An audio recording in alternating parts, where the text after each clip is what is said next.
పెద్దలు దివంగత ప్రధానమంత్రి మాన్యులు డాక్టర్ మన్మోహన్ సింగ్ గారికి నివాళులర్పించే ఈ సందర్భంగా ముందుగా ముఖ్యమంత్రి గారు ప్రవేశపెట్టిన సంతాప తీర్మానానికి పూర్తిగా మా పార్టీ తరపున మద్దతు తెలియజేస్తూ డాక్టర్ మన్మోహన్ సింగ్ గారికి భారతరత్న ఇవ్వాలి అని ఏదైతే వారు ప్రతిపాదన పెట్టారో దానికి కూడా సంపూర్ణంగా మా మద్దతు ప్రకటిస్తూ తప్పకుండా ఈ భారతరత్న అనే పురస్కారానికి గౌరవానికి వారు ఖచ్చితంగా అర్హులనే మాటను కూడా మా పార్టీ కూడా సమర్థిస్తూ వారి ప్రతిపాదనను పూర్తి స్థాయిలో ఏకీభావం తెలియజేస్తా ఉన్నాం అధ్యక్ష మన్మోహన్ సింగ్ గారి గొప్పతనాన్ని, మన్మోహన్ సింగ్ గారి యొక్క సామర్థ్యాన్ని, మన్మోహన్ సింగ్ గారి యొక్క తెలివితేటల్ని మొట్టమొదటగా గుర్తించింది కూడా మన తెలంగాణ బిడ్డ పివి నరసింహారావు గారు అనేది నిర్వివాదం అధ్యక్ష.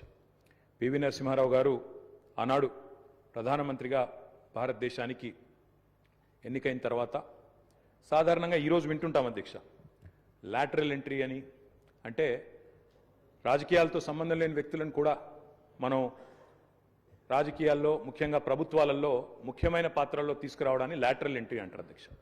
కానీ ఈ లాటరల్ ఎంట్రీ అనే విధానాన్ని ఆనాడు పివి నరసింహారావు గారు తీసుకొచ్చి రాజకీయాలతో సంబంధం లేని ఒక ఆర్థికవేత్త, ఆర్బీఐ గవర్నర్గా పనిచేసిన ఒక మంచి తెలివైన ఒక ఆర్థికవేత్త మనకు అందుబాటులో ఉన్నారని చెప్పి గుర్తించి గౌరవించి వారిని ఆర్థిక మంత్రిగా ఆనాడు నియమించారు అధ్యక్ష. ఆర్థిక మంత్రిగా నియమించబడ్డ తర్వాత డాక్టర్ మన్మోహన్ సింగ్ గారు ఆనాడు 1991లో అనుకుంటాను అధ్యక్ష, సబ్జెక్ట్ టు కరెక్షన్, బడ్జెట్ ప్రవేశపెడుతున్నప్పుడు ఒక గొప్ప మాట అన్నారు. ఆయన అన్న మాట, let the whole world here loud and clear, India is wide awake.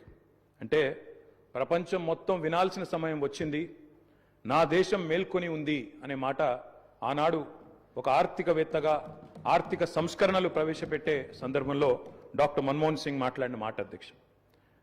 ఆ మాటలు, ఆయన సిద్ధాంతం, ఆనాటి పివి నరసింహారావు గారి నాయకత్వం ఇవాళ ఈ దేశంలో సమూలమైన సంస్కరణలు తెచ్చింది. ఈ దేశంలో ఎన్నో రకమైన విప్లవాత్మకమైన మార్పులు కూడా వచ్చినాయి అధ్యక్ష. కేవలం 15 రోజులు మాత్రమే ఫారెక్స్ నిలువలు ఉన్న ఆనాటి పరిస్థితి నుంచి మొత్తం ప్రపంచం అంతా ఆశ్చర్యపోయే స్థాయికి దేశాన్ని పరిగెత్తించిన ఆర్థిక సంస్కరణ శీలి doctor Manmohan Singh.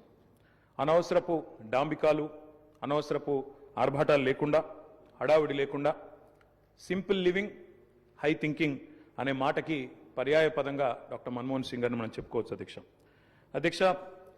Loyalty is a very rate. Loyalty అనేది, విశ్వాసం అనేది ఇవాళ రాజకీయాల్లో చాలా అరుదైన పదం అధ్యక్ష. అట్లాంటిది తనకు అండగా నిలబడ్డ మరి కాంగ్రెస్ పార్టీకి జీవితాంతం సేవలు అందించిన ఒక మహానుభావుడు డాక్టర్ మన్మోహన్ సింగ్. ఎందుకంటే ఒక ఆర్థిక మంత్రిగా, తర్వాత ప్రధానమంత్రిగా 10 ఏళ్ల పాటు పనిచేసి మరి పూర్తి స్థాయిలో ఆ పార్టీ అధికారం కోల్పోయిన తర్వాత కూడా అంతే స్థాయిలో నమ్మకంగా, ఇందాక ముఖ్యమంత్రి గారు చెప్పినట్టు అవసరమైతే ప్రజాస్వామిక నిరసన కార్యక్రమాల్లో కూడా ఆ పార్టీ తరఫున ఒక సభ్యుడిగా పాల్గొన్న ఒక అభ్యుదయవాది, ఒక నిరాడంబర మనిషి డాక్టర్ మన్మోహన్ సింగ్ అధ్యక్ష. ఆయన ప్రధానమంత్రిగా ఉన్న కాలంలోనే మా నాయకుడు, మా పార్టీ అధ్యక్షులు, తెలంగాణ తొలి ముఖ్యమంత్రి కేసీఆర్ గారు దాదాపు ఒక 1.5 సంవత్సరాల కాలం పాటు వారి క్యాబినెట్లో మంత్రిగా కూడా పనిచేశారు అధ్యక్ష. మంత్రిగా పనిచేసే క్రమంలో ఆనాడు 2004లో కాంగ్రెస్ పార్టీతో పొత్తు పెట్టుకొని మరి ఆనాడు ఎన్నికల్లో గెలిచిన తర్వాత క్యాబినెట్లో భాగస్వామ్య పక్షాలను కూడా ఆహ్వానించి కేసీఆర్ గారి క్యాబినెట్ మంత్రిగా తీసుకున్న తర్వాత వెంటనే ఒక చిన్న చిక్కు సమస్య వచ్చింది అధ్యక్ష. కేసీఆర్ గారికి పోర్ట్ఫోలియో, ఆనాడు షిప్పింగ్ పోర్ట్ఫోలియో ఇవ్వడం జరిగింది.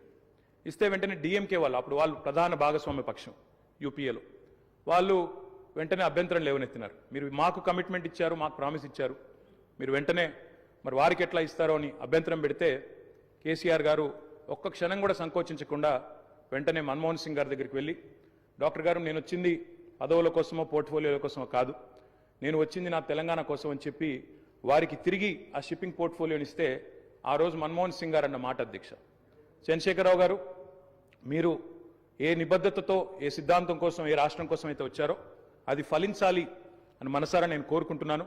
ఇవాళ ఈ నిర్ణయం మీరు ఏదైతే తీసుకున్నారో దీనివల్ల కూడా మీకు కూడా గొప్ప గుర్తింపు, గౌరవం వస్తుంది, మీరు ఒక కర్మయోగిగా గుర్తించబడతారని చెప్పి కూడా వారు చెప్పడం జరిగింది అధ్యక్ష. తదనంతరం 2004 నుంచి 14వ సంవత్సరంలో ఎప్పుడైతే తెలంగాణ రాష్ట్రం ఏర్పడ్డదో పెద్దలు చెప్తారు అధ్యక్ష, nothing can stop an idea who's time has come.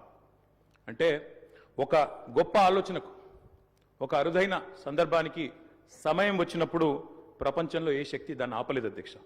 అట్లా మన్మోహన్ సింగ్ గారు కూడా నమ్మారు కాబట్టే ఆనాడు తెలంగాణ ఉద్యమంలో ఉన్న నిబద్ధత, తెలంగాణ ఉద్యమానికి ఉన్న బలం, తెలంగాణ ప్రజల యొక్క పోరాట స్ఫూర్తి ఇవన్నీ కూడా అర్థమైనాయి కాబట్టే 14లో ఆనాడు అనివార్య పరిస్థితుల్లో తెలంగాణ రాష్ట్ర ఏర్పాటు జరిగినప్పుడు అప్పుడు మన్మోహన్ సింగ్ గారి నాయకత్వంలో జరిగింది.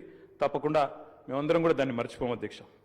అధ్యక్ష, ఒక్క మాట ఇవాళ గుర్తు చేసుకోవాల్సిన అవసరం ఉంది. మన్మోహన్ గారి నిబద్ధత గుర్తు చేసే సందర్భంలో సరిగ్గా ప్రధానమంత్రిగా వారు ఎన్నికైన తర్వాత 6 నెలలకి పెద్దలు మా పార్టీ అధ్యక్షులు కేసీఆర్ గారు ఆనాటి కేబినెట్ సహచరుడిగా వారికి ఒక ముఖ్యమైన డెలిగేషన్ నేను తీసుకొని వస్తున్నాను సార్, దయచేసి మాకు సమయం ఇవ్వండి అని అడిగినారు. ఇది నేను చెప్పేది మీరు పేపర్లో కూడా చూసుకోవచ్చు అధ్యక్ష. డిసెంబర్ 18, సరిగ్గా 20 సంవత్సరాల కిందట, డిసెంబర్ 18, 2004వ సంవత్సరం అధ్యక్ష. టైం ఇచ్చారు ఆయన. ఇస్తే సార్ మాకు 5 నిమిషాలు కాదు, నేను ఒక ముఖ్యమైన బృందాన్ని తీసుకొస్తున్నా, ఆర్ కృష్ణయ్య గారు, అదేవిధంగా వకులాభరణం కృష్ణమోహన్ రావు గారు, ఇట్లా కొంతమంది మా దగ్గర బలహీన వర్గాల కోసం పనిచేసే నాయకులు ఉన్నారు, వారందరినీ తీసుకొని వస్తున్నాను, దయచేసి ఒక అర్ధగంట 45 నిమిషాలు సమయం ఇవ్వండి అన్నారు. అంటే మన్మోహన్ సింగ్ గారి గొప్పతనం ఏంటంటే అధ్యక్ష, సమస్య తీవ్రత తెలుసుకున్న తర్వాత ఓబీసీలకు అన్ని రాష్ట్రాల్లో మంత్రిత్వ శాఖలున్నాయి, కేంద్రంలో కూడా ఓబీసీ వెల్ఫేర్ మినిస్ట్రీ పెట్టాలి అని మన్మోహన్ సింగ్ గారి దగ్గరికి కేసీఆర్ గారు డిసెంబర్ 18, 2004 నాడు ఒక బృందాన్ని తీసుకొని వెళ్తే 45 నిమిషాల సమయం ఇచ్చిన ప్రధానమంత్రి గారు గంటన్నర సేపు వారితో గడిపినారు అధ్యక్ష. గంటన్నర సేపు మొత్తం విషయం అర్థం చేసుకోవడానికి, అధ్యయనం చేయడానికి గంటన్నర సేపు వారితో గడిపి తప్పకుండా నేను చూస్తాను అని చెప్పి వారు చెప్పిన మాట కూడా నేను గుర్తు చేస్తా ఉన్నా అధ్యక్ష. అధ్యక్ష, ఎన్నో అడ్డంకులు, ఎన్నో అభ్యంతరాలున్నా వాస్తవం మరి మన్మోహన్ సింగ్ గారు ప్రజాస్వామిక ఉద్యమాలకు అండగా నిలబడ్డారు. ఎన్నడూ కూడా ఆయన మరి ఎన్నడూ కూడా ఎన్ని ఒత్తిళ్లకు లోనైనా కూడా సంస్కరణల బాట నుంచి వెనుకకు తగ్గలేదు. We can call him the silent architect of modern India. ఆయనకు పేర్లు పెట్టారు అధ్యక్ష. మన్మోహన్ కాదు, ఈయన మౌనమోహన్ సింగ్ అన్నారు. రకరకాలుగా మాట్లాడారు, కానీ ఆయన పాటికి ఆయన పనిచేసుకుంటూ పోయినాడు. ఏమేం సంస్కరణలు తేవాలో తీసుకుంటూ వచ్చినారు. వారు తెచ్చిన సంస్కరణలు కూడా చాలా విప్లవాత్మకమైన సంస్కరణలు. ఇప్పుడే డిప్యూటీ సీఎం గారు కూడా చెప్పారు. తప్పకుండా చాలా సంస్కరణలు కూడా వారు తెచ్చారు. ఎంతమంది ఎన్ని రకాలుగా ఆయనను అవమానించే ప్రయత్నం చేసినా నిజంగా చెప్పాలంటే ఆకాశం స్థాయి తగ్గదు అధ్యక్ష. అవమానం చేస్తే ఆకాశం స్థాయి తగ్గదు. ఎన్ని నిందలు వేసినా మహోన్నతులు తొనకరు, బెనుకరు. అటువంటి స్థితప్రజ్ఞతను మనం డాక్టర్ మన్మోహన్ సింగ్లో చూసాం. ఇవాళ మన్మోహన్ సింగ్ గారి గురించి మాట్లాడుకునేటప్పుడు తప్పకుండా మన తెలుగు బిడ్డ, మన తెలంగాణ బిడ్డ పివి గురించి కూడా మనం గుర్తు చేసుకోవాలి అధ్యక్ష. మేము మొన్న మా పార్టీ అధ్యక్షులు పెద్దలు కేసీఆర్ గారి ఆదేశం మేరకు పార్టీ వర్కింగ్ ప్రెసిడెంట్గా నేను, నాతో పాటు మా గౌరవ రాజ్యసభ సభ్యులు అందరం కూడా వారి ఇంటికి పోయాం, నివాళులు అర్పించాం. తెల్లారి అంత్యక్రియల్లో మేము కూడా పాల్గొన్నాం అధ్యక్ష. మొత్తం అంత్యక్రియలు ముగిసిన తర్వాతనే వారి కుటుంబాన్ని కలిసి పరామర్శించి మా తరపున కూడా సానుభూతిని చెప్పి వచ్చినాం అధ్యక్ష. కానీ అక్కడ పోయినప్పుడు ఒక మాట మాత్రం కొంత బాధ అనిపించింది అధ్యక్ష. మన్మోహన్ సింగ్ గారికి మొన్న జరిగిన వారికి గౌరవప్రదమైన వీడ్కోలు ఢిల్లీలో మన తెలంగాణ బిడ్డ పివి గారికి దక్కలేదు అనే బాధ మాత్రం కొంత అనిపించింది అధ్యక్ష. దయచేసి నేను ముఖ్యమంత్రి గారిని కోరుతా ఉన్నా, ఇది తెలంగాణ శాసనసభ. ఇప్పుడు మీరు అన్నారు తీర్మానం భారతరత్న అన్నారు, సంతోషం. అదే మాదిరిగా విగ్రహం పెడదామన్నారు.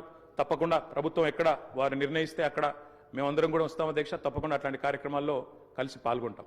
కానీ పివి నరసింహారావు గారికి కూడా ఢిల్లీలో ఒక మెమోరియల్ ఏర్పాటు చేయాలని చెప్పి శాసనసభ తీర్మానిస్తే మన తెలంగాణ బిడ్డ, మన తెలుగు బిడ్డ, మనవాడు పివి గారికి కూడా సముచితమైన గౌరవం కేంద్ర ప్రభుత్వం ఇవ్వాలి అనే ఒక ప్రతిపాదన కూడా మన శాసనసభ నుండి పోతే బాగుంటుంది. ఎందుకంటే ఢిల్లీలో అందరూ ప్రధానమంత్రులకు మెమోరియల్ ఉంది అధ్యక్ష, కానీ ఒక్క పివి గారికి లేదు. అదొక రకంగా మనకు అవమానం, మనకు తీరని లోటు. కాబట్టి ఈ తీర్మానంతో పాటు దాన్ని కూడా జతపరిచి పంపించినట్టయితే తప్పకుండా వారిని కూడా, ఎందుకంటే మన్మోహన్ గారిని రాజకీయాల్లోకి తెచ్చిందే పివి గారు, అట్లాంటి పివి గారికి కూడా ఒక మెమోరియల్ ఏర్పాటు చేయాలని శాసనసభ ఏకగ్రీవ తీర్మానం చేస్తే మన గౌరవం కూడా పెరుగుతుంది, మన సభ గౌరవం కూడా పెరుగుతుందనే మాట కూడా తెలియజేస్తూ ముఖ్యమంత్రి గారు పెట్టిన సంతాప తీర్మానానికి సంపూర్ణమైన మద్దతును, ఆ కుటుంబానికి మా ప్రగాఢమైన సానుభూతిని కూడా తెలియజేస్తాం అధ్యక్ష.